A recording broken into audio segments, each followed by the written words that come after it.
فقہ حنفی کی بنیادی کتب۔ محمد انصار انڈیا سے پوچھتے ہیں، امام ابو حنیفہ رحمہ اللہ تعالیٰ کی فقہ کس کتاب سے حاصل کر سکتے ہیں؟ نام بتا دیجئے۔ دیکھیں، امام ابو حنیفہ کے شاگرد تھے امام محمد، انہوں نے 6 کتابیں لکھی ہیں جس میں امام ابو حنیفہ کے اقوال بھی ہیں، اپنے ان کے اقوال بھی، امام یوسف کے اقوال بھی، امام ظفر کے بھی کچھ اقوال اس میں۔ وہ 6 کتابیں سیر صغیر، سیر کبیر، المبسوط اور جامع صغیر، جامع کبیر اور الزیادات۔ تو وہی 6 کتابیں پھر آگے فقہ حنفی کا متن بنی، انہی پر پھر قدوری لکھی گئی، پھر ہدایہ لکھی گئی، کنز الدقائق ہے، شرح الوقایہ، یہ بڑی بڑی کتابیں جو مدارس میں پڑھائی جاتی ہیں۔ پورا ایک اسلامی لاء ہے جس پہ جو خلافتوں میں رائج رہا، یہاں تک کہ آکسفورڈ یونیورسٹیوں میں پڑھائی جاتی رہی ہیں۔ ہدایہ جو ہے یہ شاید اب بھی ہو، پڑھائی جاتی ہو، لیکن ایک طویل عرصے تک لندن کی جو آکسفورڈ یونیورسٹی ہے اس میں ہدایہ پڑھائی جاتی رہی ہے، لاء جو یعنی جو اس میں کتاب القضاء ہے نا، جو جس کا کورٹ سے جو تعلق، یعنی کورٹ کے جو لاز ہوتے ہیں ان سے جن قوانین کا تعلق ہوتا ہے، اس میں ہدایہ باقاعدہ گوروں کے نصاب میں پڑھائی جاتی رہی ہے۔ بہت فائدہ اٹھایا انہوں نے ان کتابوں سے، لیکن وہ عوام کی سمجھ میں اس لیے نہیں آتی، وہ عربی میں ہے ساری۔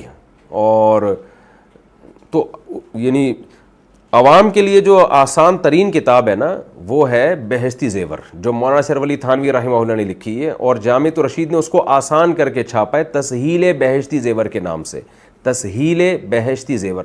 تو وہ خرید لیں، وہ اردو میں ہے تو وہ آسان ہے۔ باقی یہ تو متون کی کتابیں، ہدایہ، قدوری، پھر آگے کیونکہ صدیوں تک فقہ حنفی نے دنیا پہ حکومت کی ہے تو پھر اس میں بہت ساری شروحات ہیں ان کی، پھر فتاویٰ کی کتابیں ہیں جن میں فتاویٰ میں جو سب سے زیادہ 2 فتاویٰ کی کتابیں مشہور ہوئی ہیں، ایک فتاویٰ عالمگیریہ اور دوسرا فتاویٰ شامیہ، تو جو علامہ ابن عابدین رحمہ اللہ نے لکھی ہے، لیکن یہ سب عربی میں ہیں تو عوام کے لیے ان کو سمجھنا مشکل ہوتا ہے۔ تو عوام کے لیے پھر علماء نے اردو میں جو کتابیں لکھی آسان کر کے، ان میں سب سے مشہور ترین کتاب ہے تسہیل بہشتی زیور۔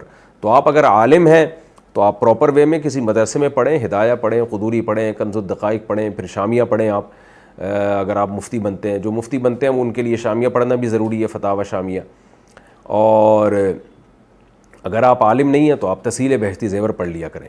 جب بھی میں بہشتی زیور کا ذکر کرتا ہوں تو اکثر ایک اشکال کا میں جواب دیتا ہوں، جب بھی بہشتی زیور کا نام آتا ہے تو ہمارے یہاں بعض لوگ کہتے ہیں اس کے مسائل قرآن و حدیث کے خلاف ہیں۔ تو کوئی مسئلہ بہشتی زیور کا قرآن و حدیث کے خلاف نہیں ہے۔ اگر کوئی ایسا مسئلہ تھا جس پہ علماء کو اشکالات ہیں تو وہ حاشیے میں خود ہی علماء نے اشکالات کر دی ہیں۔ وہ 2-4 مسائل ہیں بہشتی زیور کے، جیسے 15 شعبان کا روزہ ہے، وہ صحیح حدیث سے ثابت نہیں ہے لیکن بہشتی زیور میں لکھا ہے کہ وہ سنت ہے۔ تو 2-3 ظاہر، اب 100% دنیا میں کوئی کتاب ایسی نہیں ہوتی جو قرآن کی طرح ہو، تو ہر کتاب میں کچھ نہ کچھ ہو سکتا ہے کہ آپ کو اس سے اختلاف ہو۔ 2-4 مسائل تو ہو سکتے ہیں، لیکن بہشتی زیور ایک بڑی زبردست کتاب ہے، اس کا کوئی مسئلہ قرآن و حدیث کے خلاف نہیں ہے، یہ خوب سمجھ لیں۔ اگر کوئی دعویٰ کرے تو میرے پاس لے آئے، میں سمجھا دوں گا انشاءاللہ۔